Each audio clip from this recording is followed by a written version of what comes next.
Dans cette vidéo, je vais parler de l'optimisation du rendu et donc parler de la balance entre la qualité du rendu et le temps de rendu. Donc il y a plein de choses dans notre scène pour lesquelles on peut faire des réglages qui vont d'un côté augmenter la qualité. Donc on peut de plein de manières différentes augmenter la qualité de notre rendu et avoir un rendu de meilleure qualité. En augmentant le nombre de faces, les résolutions de nos textures, les paramètres de sampling, etc. Mais chaque fois qu'on augmente ces paramètres, notre temps de rendu va lui s'allonger. Donc on va se retrouver avec des temps de rendu très rapidement de 20-30 minutes ou 2 jours, et c'est évidemment pas ça qu'on veut. Donc on va essayer de faire refaire un peu le tour de toute l'interface, se faire une checklist des choses qu'on peut vérifier, de comment est-ce qu'on peut trouver la bonne balance entre de la qualité à un moindre coût. Alors là, discussion commence évidemment avec nos objets, donc je vais me concentrer ici sur un objet. Je prends une sphère, donc au niveau de la qualité de notre rendu, la première chose dont on va parler, c'est le nombre de faces. Alors si j'ai un objet qui est loin dans ma scène, il nécessite peu de faces. Si j'ai un objet qui est proche ou si j'ai un objet qui a du displacement par exemple, je vais avoir besoin de beaucoup plus de faces. Donc, je pourrais me mettre en wireframe ici pour cette discussion-là. Et ça commence évidemment par la modélisation. Est-ce que j'ai mis suffisamment de subdivisions? Est-ce que j'ai mis des bevels? Est-ce que j'ai activé les subdivisions? Donc, je peux décider ou non d'activer les subdivisions, soit celle de Maya, mais on a vu qu'on pouvait préférer celle d'Arnold. On est dans la zone subdivision ici, donc je peux activer les subdivisions 4 Clark, qui vont me donner donc un rendu smoothé ici, alors que dans notre scène, il ne l'est pas. Je pourrais décider du nombre de subdivisions, et donc tout ça, c'est un truc qu'on peut vérifier objet par objet, et vérifier pour notre scène par exemple. Ici, je pourrais voir que cet objet, quand je le vois en gros plan, je vois peut-être encore un peu trop les facettes sur le bord, donc ce serait mieux de mettre une itération de plus en subdivision et d'avoir un objet qui soit un peu plus lisse. Donc on fera le tour un peu de tous les objets de notre scène et on va vérifier que on met la valeur minimum mais nécessaire de subdivision ici. Alors quand on a du displacement et des choses un peu plus avancées, on devra vérifier nos paramètres ici, on devra vérifier également des paramètres dans les zones. Donc si je vais en subdivision ici, je pourrais faire des réglages ici un peu plus avancés pour m'assurer que tout ça soit correct. Alors un autre réglage qui sera important si je n'active pas mes subdivisions sur mes objets, ce sera les réglages dont on a déjà parlé, les réglages de Soften, Harden, Edge. Donc on ira vérifier vraiment sur les objets qui ne sont pas subdivisés que les Soften, Harden, Edge sont corrects. Si j'ai mis de l'anisotropie, on vérifiera aussi qu'on a bien coché notre case Smooth Tangent qui peut dans certains cas poser problème.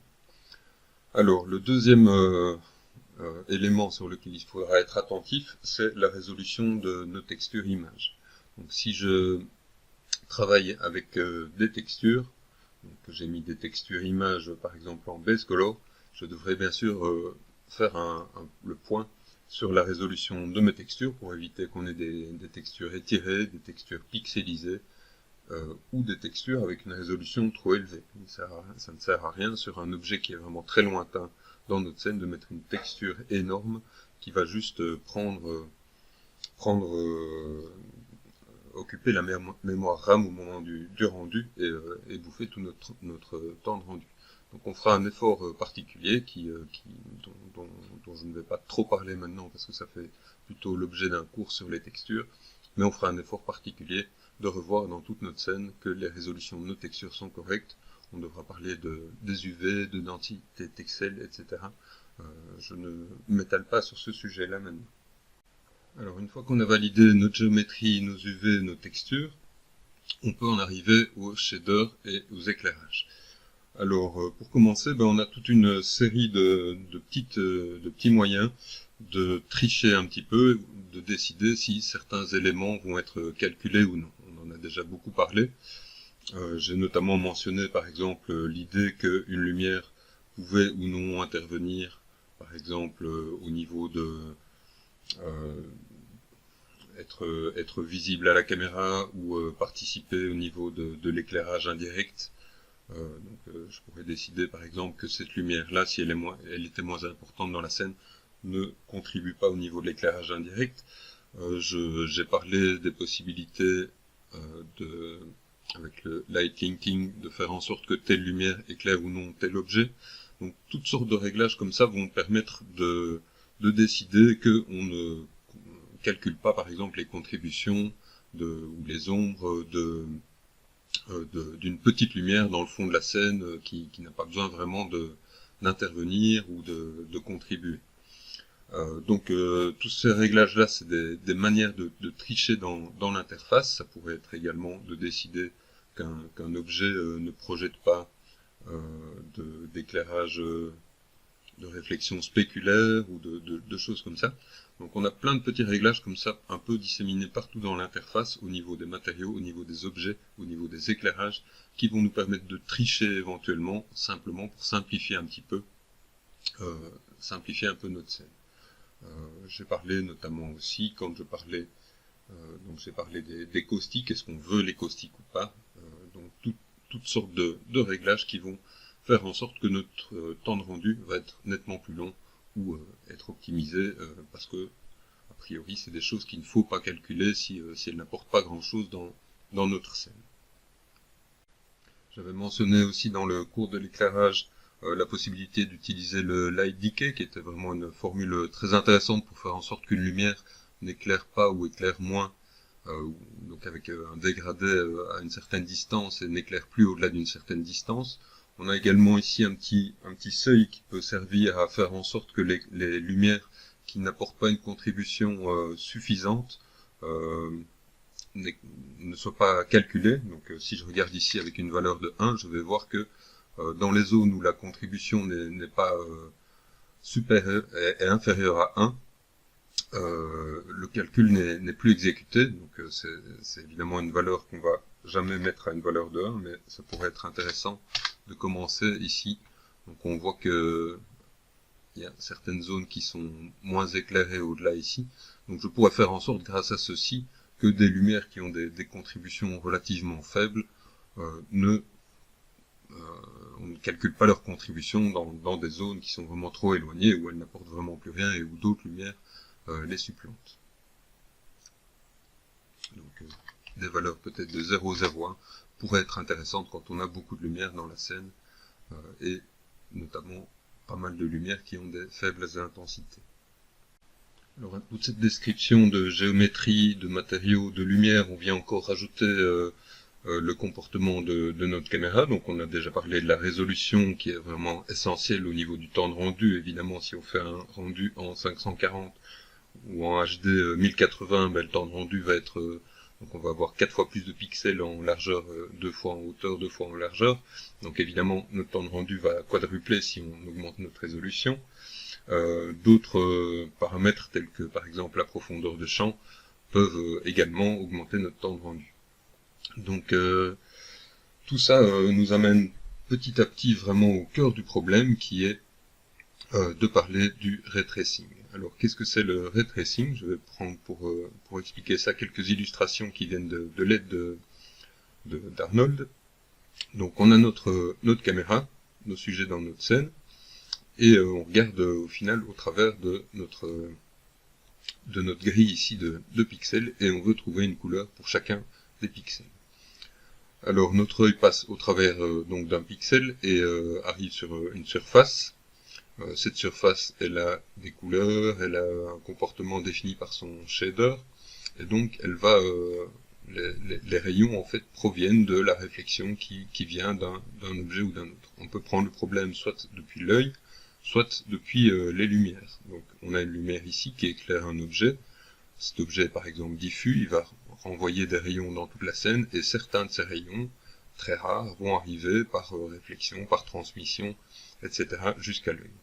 Donc c'est ce qu'on appelle vraiment ici le ray tracing, et donc Arnold, pour trouver les couleurs des pixels ici, va faire vraiment un voyage depuis l'œil de la caméra au travers de chacun des pixels, et rebondir d'une surface à une autre en utilisant tous nos paramètres de shader, d'éclairage. Est-ce qu'on a activé telle ou telle option, est-ce qu'on effectue du flou de mouvement, ce qui implique en fait un petit mouvement de la position de la caméra par rapport au pixel et qui va calculer un peu à gauche, un peu à droite.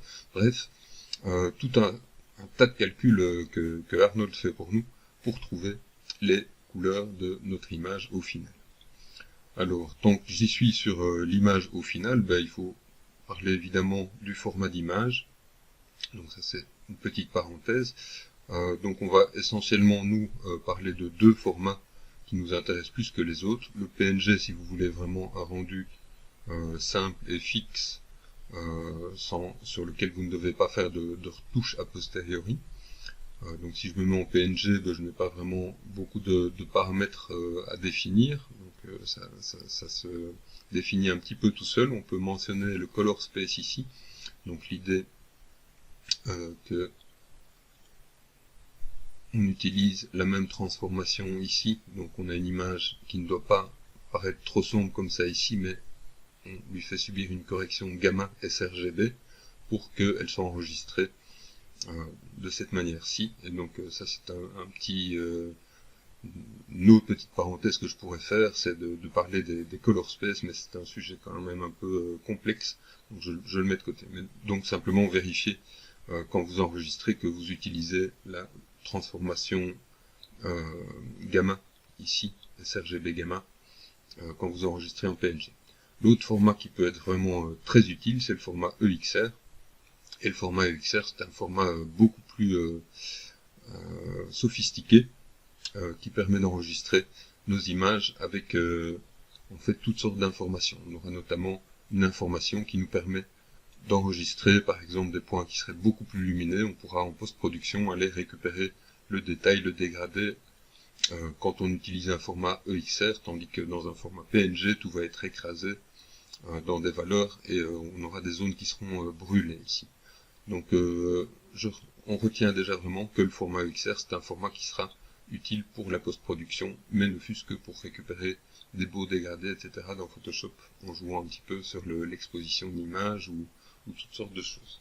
Alors ce format-là enregistre en fait non pas en valeurs RGB qui vont de 0 à 256, donc 256 valeurs pour le rouge, le vert, le bleu, mais dans un autre format qui peut avoir une précision plus ou moins importante, et en fait on peut déjà noter que vous pouvez systématiquement cocher cette case ALF précision. On n'a pas besoin d'une précision complète, donc 32 bits, mais une précision 16 bits ici en float.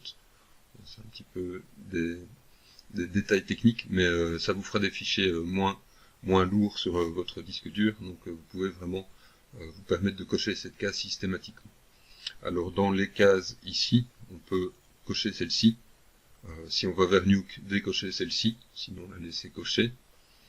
On peut cocher cette case-ci. Cette case-ci va nous permettre d'enregistrer tous nos AOV. Donc si j'ai activé des AOV ici, j'ai donc plusieurs images en parallèle qui pourraient être utiles pour de la post-production. Je peux, grâce à la case Merge AOV, décider si je vais enregistrer plusieurs fichiers EXR ou un seul fichier EXR qui contient toutes mes images dans un seul fichier. Donc merge, ici je peux combiner toutes mes images dans un seul fichier quand j'enregistre. Donc on voit déjà ici aussi que ça va changer quelque chose ici. Quand je ne coche pas, je vois renderpath / le nom de mon fichier EXR. Si je coche, je vais avoir un seul fichier ici qui contiendra tout. Donc soit je disperse dans plusieurs sous-dossiers de mon répertoire image de mon projet, soit je mets tout ça dans un seul fichier. Alors, les deux cases ici, laissez-les décocher, a priori elles sont moins intéressantes pour le moment. Alors on a ce petit champ ici qui nous permet de venir décider de la manière dont on nomme nos fichiers. Donc moi j'aime encore bien mettre scène et éventuellement underscore, je viens mettre render layer, c'est mais je fais ça quand j'utilise le système de render setup. Donc c'est aussi des choses un peu plus avancées, mais donc vous pouvez décider ici, avec un petit clic droit, d'utiliser toutes sortes de choses, le nom de votre caméra par exemple. Donc si vous avez plusieurs caméras, vous pourriez mettre underscore, clic droit, caméra, et ça va vous mettre votre caméra ici dans le nom de votre fichier. Donc je vois ici sampling, le nom de mon fichier ici, et underscore perspective, mon rendu avec ma perspective ici, qui est intégrée dans mon fichier. Alors on peut parler aussi de l'idée d'enregistrer des séquences d'images quand on fait une animation.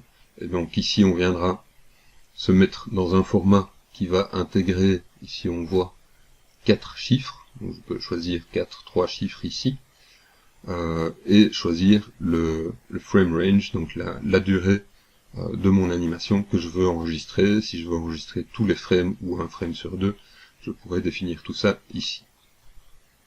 Donc, que ce soit une animation ou une image fixe, on privilégiera vraiment le format EXR qui permet donc de travailler en post-production. Le fichier PNG si on n'a pas de post-production à faire et qu'on utilise par exemple des corrections qui sont directement intégrées avec les imagers par exemple. On peut faire de la post-production directement avec les imagers dans Maya.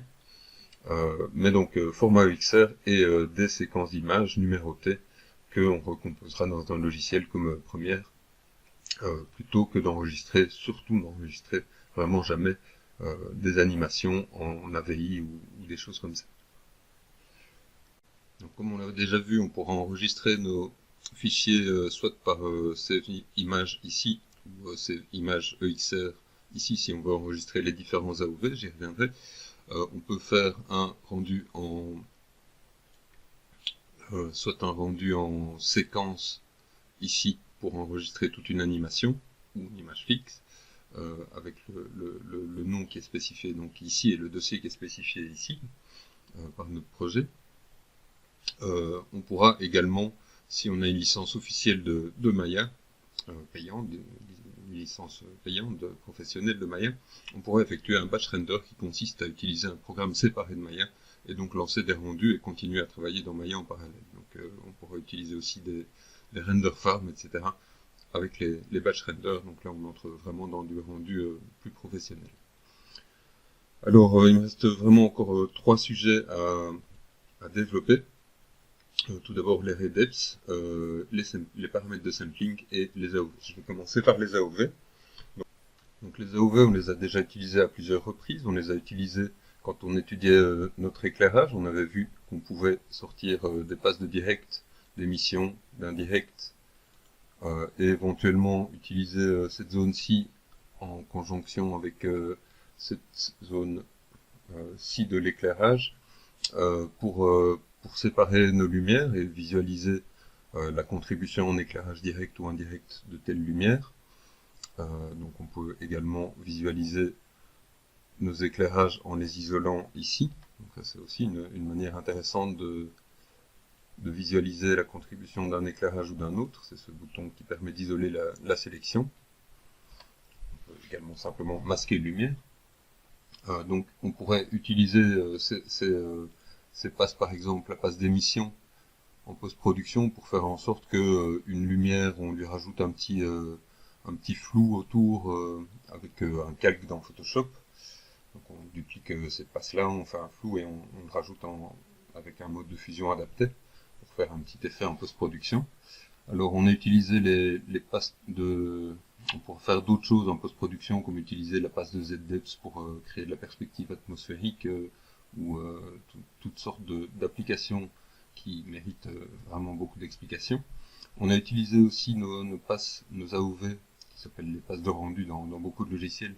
On les a utilisées pour étudier notre matériau. Donc on avait par exemple sorti les passes de diffuse, de spéculaire, etc. Donc pour étudier comment nos matériaux sont composés et nous aider à bien comprendre chacune des parties de nos matériaux. Alors on a des passes de rendu qui vont simplement être utilisées pour visualiser.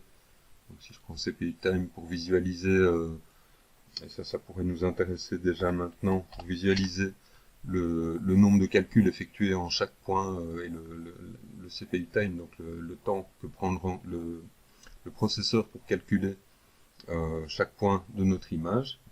Donc ça va vraiment commencer à être utile quand on utilise les paramètres de sampling. Et enfin, vraiment, toutes nos passes ici, on va en faire toute une sélection, vont nous aider vraiment à améliorer notre qualité de rendu. Et on va voir ça dans un petit instant. Alors, on pourrait utiliser aussi des passes supplémentaires. Je vais en créer une ici.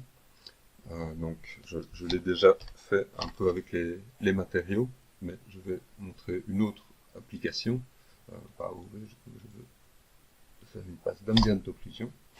Donc je pourrais faire une passe complète d'ambient occlusion, donc elle va apparaître ici, pour le moment elle est toute noire, et je pourrais lui associer ici un shader. Donc je vais choisir ici un shader d'ambient occlusion, et je pourrais comme ça me générer. Donc je vais sans doute devoir rafraîchir ma scène ici.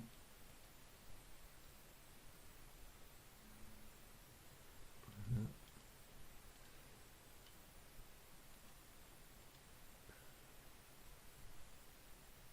Et je vais regarder ça sans le changement d'exposition.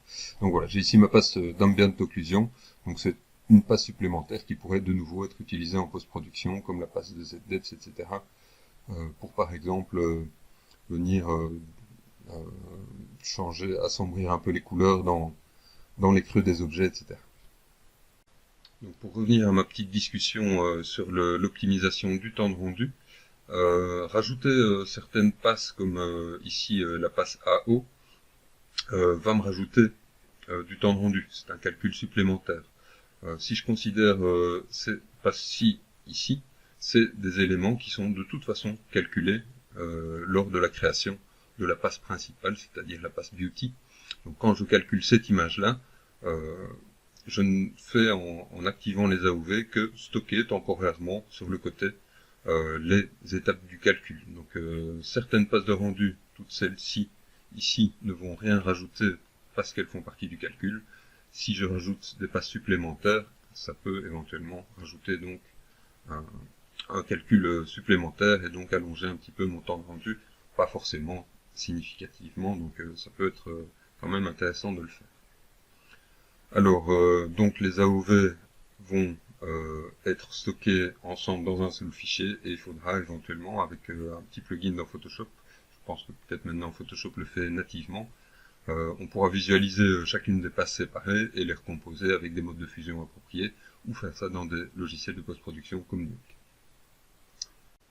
Alors, ça ne sert à rien non plus de mettre trop d'AOV ici quand on est dans le rendu final. On essaiera vraiment de mettre dans la liste ici uniquement les AOV qui nous sont utiles, étant donné qu'ils vont se rajouter à notre fichier VXR et qu'on ne veut pas en rajouter plus que nécessaire, parce que ça va simplement encombrer notre disque dur, augmenter la taille des fichiers pour rien. Alors je vais supprimer ici, donc pour supprimer un AOV, je peux le supprimer ici ou le refaire passer à gauche. Donc c'est le AO que je veux supprimer, voilà. Et je vais reprendre celui que j'ai retiré, ce qui va m'intéresser plus tard. Donc je vais regarder maintenant une autre utilisation, une dernière utilisation des AOV qui est vraiment essentielle. Et donc j'ai fait une sélection ici d'AOV qui sont les composantes de mon matériau en direct ou indirect. J'ai pris CPU Time et AA Density. On va voir que les AA sont les samples ici des caméras. Donc j'ai pris tous les directs indirects des composants du matériau, et ça c'est ce qui va me permettre vraiment de venir améliorer la qualité de mon rendu, ce que je vais faire dans une prochaine vidéo. Alors donc j'ai déjà tout ça qui est stocké, je fais encore le point sur les redeps ici. Donc je vais regarder ici dans la passe d'indirect. Donc on avait vu que ici on peut décider si on calcule l'éclairage indirect, diffusion en éclairage indirect, avec un rebond, deux rebonds, ou plus, et donc ici on revient un petit peu à notre image de référence. Quand un rayon, on calcule en ray tracing la couleur de ce pixel-là, on va rebondir sur une surface, une deuxième, une troisième, une quatrième par diffusion. Et donc on peut aussi décider, grâce à tous ces ray depths ici, si on veut un rebond, deux rebonds, avec des reflets qui sont cette fois non plus les reflets spéculaires diffus, mais les reflets spéculaires, combien de surfaces on va traverser en transmission. Pour donc si j'ai un verre, je vais devoir par exemple traverser au moins 4 surfaces, et on ira parfois jusqu'à 6, 8 si on a des verres qui contiennent des liquides. Les volumes, ça concerne des fumées, etc. C'est des utilisations un peu plus avancées. Ici, Transparency Depth, c'est l'idée qu'on pourrait, par exemple, si on fait un feuillage avec des feuilles d'arbres sur des petits planes, on va mettre une partie du plane en opacity 0. Et donc, on va pouvoir décider combien de surfaces invisibles on traverse. Ici, 10 qui seraient superposées par rapport à qui serait depuis l'œil de la caméra, je peux traverser 1, 2, 3, 4, 5, 6, 7, 8, 9, 10 surfaces. Donc on décide vraiment ici du nombre de rebonds autorisés, et évidemment c'est sûrement nettement mieux de... théoriquement il en faudrait un nombre infini dans la réalité, mais c'est vraiment donc un paramètre ici absolument essentiel qu'on va essayer de mettre le plus bas possible pour avoir de la bonne qualité. Alors on peut retenir pour un rendu classique, on laissera le diffuse à 1, on le mettra peut-être à 2 dans un éclairage, dans une pièce intérieure si vraiment la contribution extérieure est importante, de l'éclairage extérieur est importante, donc on le mettrait à 2, pour un rendu architectural on ira peut-être jusqu'à 3 ou 4. Alors pour le spéculaire, typiquement 1 ou 2, c'est vraiment largement, on augmenterait le spéculaire uniquement pour par exemple des matériaux comme des cheveux qui demandent un spéculaire assez élevé. Donc c'est vraiment les seules situations dans lesquelles on mettrait un spéculaire plus élevé. Alors la transmission, comme je disais, des valeurs de 4, souvent c'est le minimum dès qu'on a des verres, etc. Donc un verre pour boire avec plusieurs surfaces à traverser. Si on a des liquides dedans, etc., on devra augmenter. On se souvient qu'on avait aussi la possibilité dans le matériau de venir cocher certaines cases ici, exit to background par exemple, qui permettait de limiter le nombre de rebonds ici. Donc voilà pour vous donner une petite idée de ces ray depths. Moi, je vais rester avec des valeurs relativement faibles ici. Et donc il nous reste à parler de cette zone de sampling, et je vais faire ça dans une vidéo séparée.